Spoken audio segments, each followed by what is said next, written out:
Para continuar esta perspectiva, entonces, del tema que vimos la clase anterior, sobre todo la democracia moderna y la perspectiva del diálogo y la deliberación, debemos comprender principalmente el significado de la representación. ¿Qué es esta democracia representativa? Para lo cual les planteo una pregunta. ¿Qué características creen ustedes que debe tener un líder? Un buen líder, aquel que guíe. ¿Qué características creen ustedes? David, Debe ser, perdón, Fernando. Iba a decir buenas decisiones y empatía por los demás. ¿A qué se refiere con empatía? Digo, si, me confundí de palabras, creo. Pero digamos que aprenderse a relacionar con los demás, ponerse en los zapatos de los otros para ver qué necesidades hay, digamos que en el pueblo que va a liderar y eso, en las situaciones en las que están. Bueno, muy bien esa consideración de empatía. Justamente empatía es eso, el ponerme en el lado del otro, en la perspectiva de la otra persona, que es lo que piensa y analiza. ¿Qué me dice, señor Cajas? ¿Cómo considera usted que pueda ser un buen líder? ¿Qué característica debe tener? El optimismo, tal vez. Ya, explíquese, por favor. ¿Qué se refiere con optimismo? No sé, tal vez tratar de motivar a todos los del grupo a participar. Eh, no sé, eso. Bueno, hasta ese punto nos quedamos con la perspectiva de la participación y que aquel líder motiva a que los demás participen. Puede ser. Señor Toscano, Bruce, ¿qué me dice? ¿Cómo puede considerarse un buen líder? Un ¿Qué líder característica? es la que te dirige, digamos, no como dirigir, o sea, te dirige, pero no de manera obligatoria. O sea, es Ya, como que él sabe un poquito más, pero no tampoco va a hacer todo lo que él diga va a estar bien. O sea, es como una guía y te va a ya, apoyar como en lo un que no guía. puede. Bueno, dejémosle como guía, pero todavía no me queda claro la característica, pero la definición está bien. Mariú, solo la silla le veo. Cuénteme, ¿qué característica piensa usted que debe tener un buen líder? responsabilidad. Explíquese, ¿qué significa eso de responsabilidad? O sea, que no deja de lado sus, las cosas que tiene que hacer. Ya, bueno. Traten de explicarse, no se olviden, decimos nosotros conceptos, pero a veces esos conceptos tienen que quedar del todo claros. Alison, ¿qué piensa usted? Un buen líder, ¿qué debe tener o poseer para ser líder? Debe ser solidario, ayudar a los que más necesitan en su grupo. ¿Cómo cree usted que puede alcanzar eso? O sea, según yo, o sea, tiene que ver la situación de su compañero De y su tiene que compañía. saber, Dicen, ¿se podría realizar eso buscando el bienestar de todos? El bienestar de todos. Ya, bueno, sí, esa es la perspectiva. Melanie Salán, cuénteme, ¿qué es lo que está pensando sobre el liderazgo? ¿Cómo usted caracteriza? A un líder, Sí, eh, creo que debería de tener confianza en sí mismo. debe tener confianza en sí mismo, pero, a ver, alguien, no, nuestra compañera planteó el bien común. Ahora, si este bien común y usted me dice que debe tener confianza en sí mismo, tiene confianza en sí mismo para muchas cosas y llega Para al tener poder buenas y decisiones no, también. perdón, Melanie. Porque, o sea, tener confianza en sí mismo también creo que es para tener buenas decisiones y hacer el bien para los demás. Mm, Bueno, ahí habría que aterrizar la idea, tal vez. En su ingenio tendría que ver el ingenio que tiene o digamos que su creatividad o algo así. La creatividad. Bueno, podemos decir que siempre hay una consideración cuando hablamos de los líderes que deben guiar dentro de la perspectiva también de, ¿cómo decirlo?, de una forma eficiente, para lo cual hay que tener un criterio y ese criterio debe ser el más correcto. ¿Qué es la representatividad? Si nosotros hablamos de liderazgo, decimos que es el acto que realiza una persona. Entonces, esta persona, este líder, actúa a nombre de otra. Esto es propiamente representatividad. Cuando un líder, una persona, actúa en nombre de otra persona. Nosotros, refiriéndonos, por ejemplo, al mismo proceso y a la misma perspectiva de lo que hemos llevado a cabo dentro de la consideración y del tema que es propio del que estamos revisando. Mariu y Melanie Salam, por favor, cálmense, tranquilas, pongan atención a la clase. Por favor. Ya. Dentro de estas consideraciones, entonces, vamos nosotros revisando y vamos a puntualizar que la representatividad, y cuando hablamos de democracia representativa, estamos hablando de que existe una persona que actúa en nombre de otra. Por ejemplo, los asambleístas, por ejemplo, el presidente, están electos y la representatividad se relaciona directamente con el voto, pero este voto debe ser un voto consciente, porque los líderes van a guiarse o van a guiar las perspectivas conforme a lo que nosotros, el pueblo en general, pensamos, creemos de esta realidad. Por ejemplo, en el mismo proceso que tuvimos nosotros para poder elegir y guiar nuestras consideraciones, ¿por qué elegimos por una lista y no por la otra? Por poner un ejemplo, más allá de cualquier consideración, ¿por qué eligieron por una lista A y no por una lista B? ¿O por una lista 1 y no por una lista 2? ¿Sería de cómo se destacó alguna de las listas? ¿Y qué observó usted en esas listas? ¿Qué se destacaba? No puedo, bueno, o sea, yo observaba que, por ejemplo, la presidenta de nuestra lista, ya no me No, sigue puntos específicos. Estoy haciendo un ejemplo, nada más. Ya, la Mario quiere hablar, que hable ella. Ya, a ver, Mariu. Mejores oportunidades. Pero no me dice mucho, mejores oportunidades de qué. Melanie. Que tenían buenas ideas, o sea, por ejemplo, o sea, en sus propuestas, puede que nos, ¿cómo se dice? ¿Cómo se dice? Puede que nos beneficie. Eso, que nos beneficie. Persuadimos.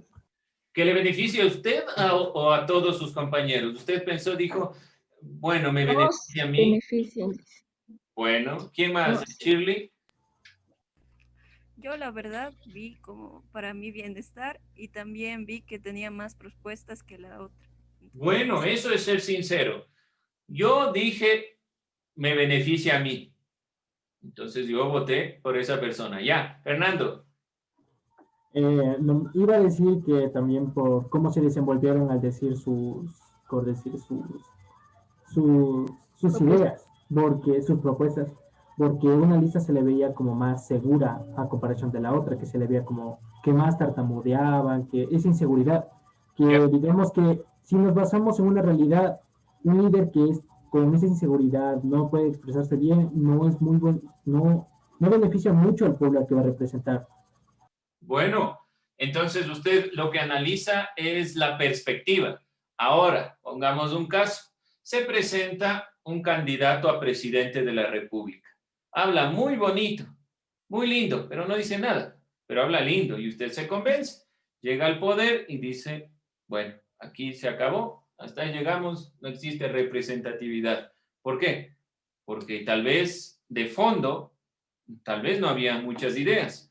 Yo estoy poniendo ejemplos, ¿sí? Y la perspectiva es que les estoy poniendo un ejemplo que ustedes han pasado, o por lo menos espero que opinemos sobre esto, para que se apasionen sobre lo que estamos hablando.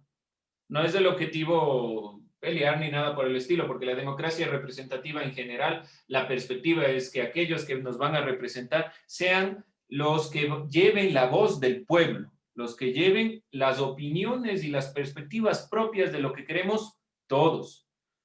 A veces, y los errores que cometemos, los problemas que a veces se cometen, independientemente de la decisión que hayan tomado o no, las decisiones que se toman, por ejemplo, cerca de lo que estamos, de las elecciones, de lo que será próximamente un nuevo presidente, un nuevo vicepresidente, demandan de su análisis crítico.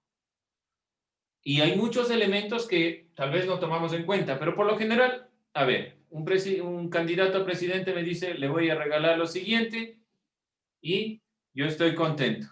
Listo, en base a eso, conformo mi análisis. ¿Qué más nos dice Washington? Deme su opinión sobre este tema. Pues que después me dice que soy muy político. ¿Le doy mi opinión?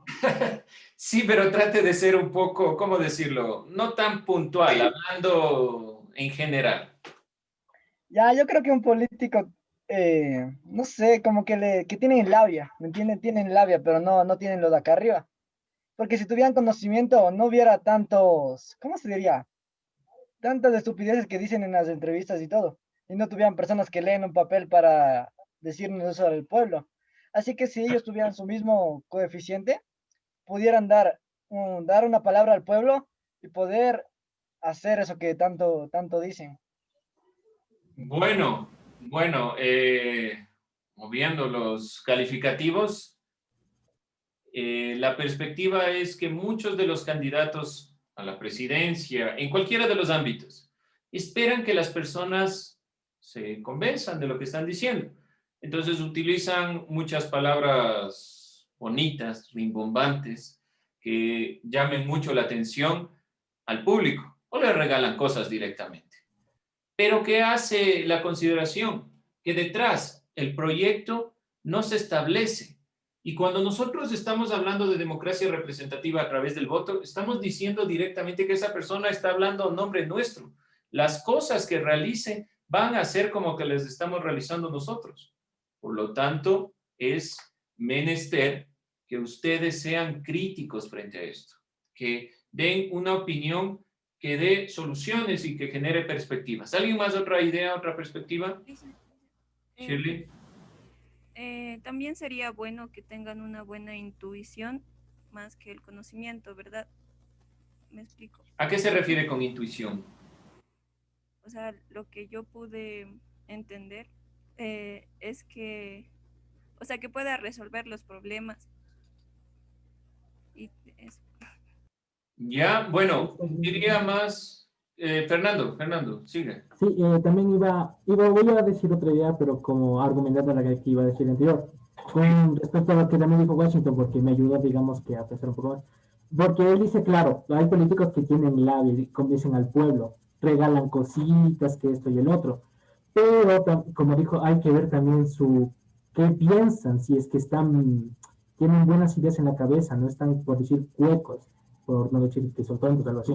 Ya, pero también, como había dicho, voy a seguir defendiendo mi idea de que si no se expresa bien, no pueden dar un buen testimonio, no creo que represente bien al pueblo. Y también hay que ver, por decir, cómo van a utilizar nuestros recursos. Porque, pongo un ejemplo, Venezuela. Venezuela tiene petróleo, lo cual hoy en día eso es muy costoso. Pero si nos basamos en su moneda, no sirve de nada porque no aprovechan ese recurso. El presidente, que igualmente parece más es una dictadura, no aprovecha ese recurso. Y si hay políticos que no aprovechen los recursos del país, siempre nos va a llevar a la quiebra. Tengamos lo que tengamos, exportemos lo que exportemos. Ya, Fernando. Entonces usted tiene dos elementos. Tanto la forma en la que se expresa, es decir, utilizar correctamente las palabras para llegar al pueblo, que me parece que es un punto importante siempre y cuando exista argumentos y no solo sea la utilización de palabras por la utilización de las palabras, y la utilización correcta de los recursos. Cuando hablamos de la democracia representativa, también decimos que ese representante va a utilizar el recurso de todos nosotros, porque el momento que generamos impuestos, inversiones, todo tiene un pago. Eso genera ingresos para el país. El momento que un representante solo se basa en el bien individual, comienza a tener estos inconvenientes. Ahora, lo que nos decía Shirley dentro de esta consideración, diría yo más que intuición, la perspectiva es resolución de problemas. A veces muchos de los que han llegado a cargos representativos saben muy bien cómo guiar a las personas, saben muy bien cómo encaminar la economía, pero no saben resolver problemas. Y, por ejemplo, tenemos un estado donde llega mucho dinero. En ese estado con mucho dinero podemos resolver todo lo que queramos. El momento que perdemos el dinero, comienza a haber inconvenientes y no saben resolver problemas. Lo que ustedes deben aprender directamente aquí en el colegio, más allá de los conocimientos puntuales que les sirvan dentro de su vida cotidiana, es resolver problemas. La resolución de problemas es un elemento que nos falta mucho, creo yo, en la educación, y es el camino justamente a guiar nuestra propia vida hacia consideraciones y perspectivas más eficientes. Tener una vida más estable, una sociedad más estable, todo eso conlleva la resolución de problemas. Y esta resolución de problemas no deben ser mediáticos. Ese es otro problema cuando hablamos de representatividad. La representatividad a veces es solo para el momento. ¿Cuáles son las propuestas que han dado los candidatos? ¿Alguien ha escuchado alguna propuesta de algún candidato? Trabajo. Trabajo, eso es lo que ofrecen todos. Va a haber más trabajo, pero ¿cómo? De aquí para mañana pedirán un préstamo y pagarán a los servidores públicos. Y con ese pago de los servidores públicos supuestamente estamos solucionando todo. De ahí a un año ya no tendremos trabajo. ¿Y cómo van a dar trabajo? ¿Cuál es la solución? Las propuestas son mínimas en realidad. Vamos nosotros, para terminar esta clase, les voy a pedir un pequeño trabajo. Van a investigar un candidato a la presidencia. Obviamente van a poner su nombre, el partido político. ¿Por qué creen que es importante el partido político? Que sepan a qué partido político se adhieren. Para ver a qué sistema se va a adecuar su gobierno. Sí, puede decirse sistema de alguna forma de explicarlo. ¿Alguien más? ¿Por qué es importante? Partido político, nombre del representante y finalmente una propuesta. Por favor, traten de buscar a aquellos candidatos que no están en el Vox Populi, es decir, en aquellos muy conocidos. Traten de buscar a aquellos que no son tan conocidos, si no voy a tener 200 lazos y qué sé yo, algunos de los más conocidos. ¿Perdón? Alvarito también está. Alvarito también está allá. Por favor, nombres de representantes que estén acreditados por el Consejo Nacional Electoral. Sí. No, los que están de candidatos desde Bélgica y qué sé yo. Los que sean aprobados desde el Consejo Nacional Electoral. Aquellos que ya hayan dado propuestas. Una propuesta que les parece interesante, obviamente cómo la van a llevar a cabo. Y si no dice cómo la van a llevar a cabo, no importa, igual la ponen. Dicen, por ejemplo, trata de dar trabajo y dice una serie de cosas que no las entiendo. Y la traen. La voy a cargar a Educay para que puedan subirla, pero es un trabajo sencillo. Me interesa que se vayan enfrascando en la perspectiva de lo que está sucediendo. Y por favor, si están dentro del proceso de la edad de 16 a 18 años, voten. Es importante que ejerzan esta perspectiva. No es que, profe, qué sé yo. Bueno, Sería un voto. ahora por lo que estamos dentro del proceso del coronavirus, no. Evítenlo, ¿ya? Pero cuando se solucione todo esto, intenten acceder a los derechos que les da la Constitución de 2008, ¿sí? Por favor. Dígame, Washington. ¿Cree que es algo absurdo que personas de 16 años voten?